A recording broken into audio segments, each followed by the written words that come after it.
बढ़ती महंगाई को लेकर पूरे देश में आक्रोश है। वहीं घरेलू गैस सिलेंडर, पेट्रोल, डीजल की कीमतें लगातार बढ़ रही हैं, जिसके खिलाफ राजनीतिक दल भी बीजेपी सरकार के खिलाफ बिगुल बजा रहा है। कच्चा में कांग्रेस प्रदेश महामंत्री हरीश पनेरू ने महंगाई को लेकर जोरदार धरना प्रदर्शन किया। उनके नेतृत्व में तमाम कांग्रेस के कार्यकर्ता मौजूद रहे और जोरदार धरना प्रदर्शन किया। पुरानी गल्ला मंडी स्थित रामलीला मैदान में महिलाओं ने सिलेंडर को लेकर अपना रोष जाहिर किया है। प्रदर्शनकारियों का कहना है कि जिस तरह से देश भर में कच्चे तेल के दामों में इजाफा हुआ है, उससे लोगों का बजट हिल गया है। सरकार महंगाई पर विराम लगाने में नाकाम साबित हो रही है। आम आदमी की जेब पर इसका सीधा असर हुआ है।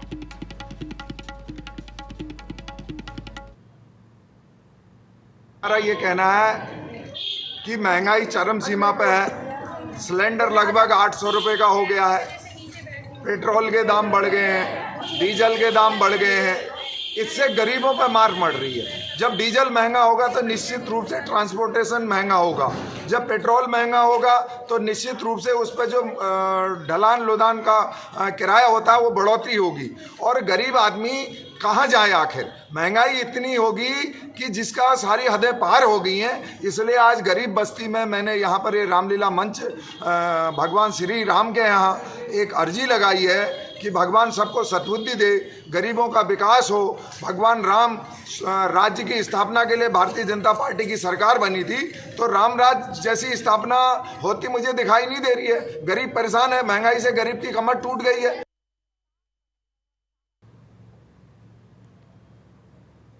बीजेपी सरकार के खिलाफ विपक्ष की तरफ से लगातार हल्ला बोल जारी है, लेकिन लोगों को बढ़ती महंगाई से राहत फिलहाल मिलती दिखाई नहीं दे रही है। एक तरफ सरकार की तरफ से कहा जा रहा है कि अंतर्राष्ट्रीय बाजार में तेल की कीमतें बढ़ रही हैं, जिसकी वजह से पेट्रोल और डीजल के दामों में बढ़ोतरी हो रही है, गैस सिलेंडर के दामों में बढ़ोतरी हो रही है। लेकिन सवाल यहाँ पर यह है कि आखिर सरकार किस तरीके से लोगों को राहत देने के लिए काम कर रही है? क्या कुछ रणनीति बना रही है सरकार किसानों और जो ग्रामीण हैं, आम जनता को महंगाई से राहत देने के लिए, या फिर इसी तरीके से आम जनता परेशान होती रहेगी, महंगाई की मार झेलती रहेगी? रामराज्य की स्थापना के बाद तो वहीं रामराज्य में जिस तरीके से लोग त्राहिमाम कर रहे हैं, आखिर उसका जिम्मेदार कौन है? अधिक जानकारी के साथ संवाददाता विकास किच्छा से जुड़ गए हैं फोन लाइन पर। विकास, एक तरफ रामराज्य की स्थापना की बात और वहीं रामराज्य की स्थापना हो ना हो, जिस तरीके से विपक्ष की तरफ से आरोप लगाया गया है, त्राहिमाम जरूर जनता कर रही है महंगाई से। जी बिल्कुल, मुझे लगातार जिस प्रकार पेट्रोल और डीजल के बाद जो है लगातार दाम जो है वो बढ़ते चले जा रहे हैं, और जो घरेलू गैस सिलेंडर है तो वो कहीं ना कहीं जो महिलाएं हैं जो घरेलू महिलाएं हैं, जो कामकाजी महिलाएं हैं, उन पर जरूर असर डालता है, जो कि लगातार घरेलू गैस सिलेंडर के दाम में भी बढ़ोतरी होने से घर का जो बजट है महिलाओं का वो खासा बिगड़ता चला जा रहा है। राम राज्य की स्थापना की बात जो है वो भाजपा ने कही थी, जो कि राम मंदिर भी बनना शुरू हो गया है अयोध्या में, और कहीं ना कहीं भाजपा जो है जरूर इस मुद्दे को भुनाती थी। लेकिन महंगाई के मुद्दे को भुनाने के लिए कांग्रेस ने जरूर जो हाथ है वो आगे डाल दिया है, और लगातार महंगाई के विरोध में जो है कांग्रेस धरना प्रदर्शन कर रही है। जी, बड़ा सवाल विकास इसलिए भी है कि जब आप विपक्ष में थे तो आपने इस महंगाई को लेकर लगातार आह्वान किया कि बहुत हुआ जनता पर महंगाई की मार। अब की बार मोदी सरकार, जब सरकार आ गई, केंद्र में आपकी सरकार है, राज्य में आपकी सरकार है, इसके बावजूद पेट्रोल और डीजल की कीमतों में इजाफा हो रहा है और आवश्यक वस्तुओं की कीमतें भी अब बढ़ रही हैं। आम जनता कहाँ जाए? क्या रास्ता है आम जनता के पास?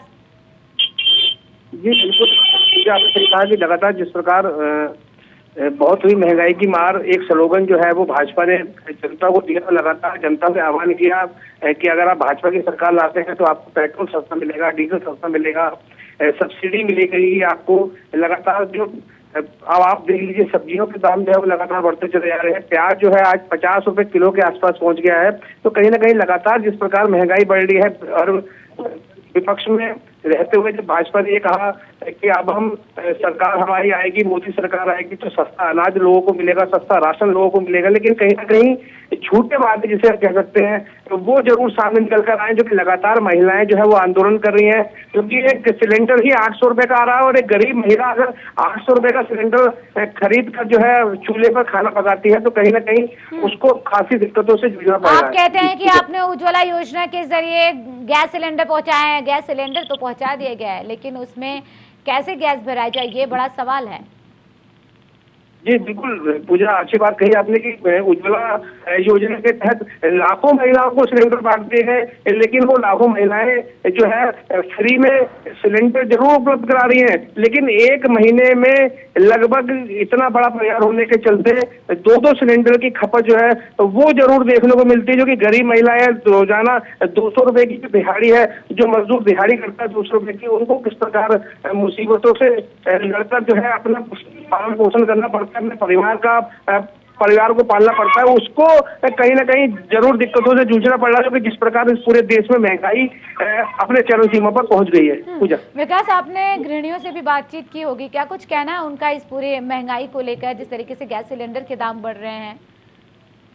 जी बिल्कुल, हमारी बात हुई, तमाम महिलाओं से हमने बात करी थी, उनका साफ तौर पर यही कहना है कि अच्छे दिन का जो वादा जो है वो केंद्र सरकार ने किया था, मोदी जी ने जो अच्छे दिनों की याद दिलाई थी हमें, आज हम उन अच्छे दिनों को भूल चुके हैं और हम आने वाले टाइम में जरूर इस प्रकार को सबक सिखा सकते हैं, क्योंकि जिस प्रकार लगातार महंगाई बढ़ रही है, लगातार डीजल और पेट्रोल के दाम बढ़ रहे हैं, तो कहीं ना कहीं जो आम जो गरीब तबका है वो सबसे ज्यादा दुखी है, क्योंकि वो प्याज अगर लेने जाता है तो उसको 50 रुपए किलो प्याज मिलते हैं, अगर वो कोई हरी सब्जी लेने जाता है तो उसको इतनी महंगी सब्जी मिल रही है, तो कहीं ना कहीं आम जनता पर जो बोझ है वो जरूर पड़ा है। पूजा, शुक्रिया तमाम जानकारी के लिए विकास।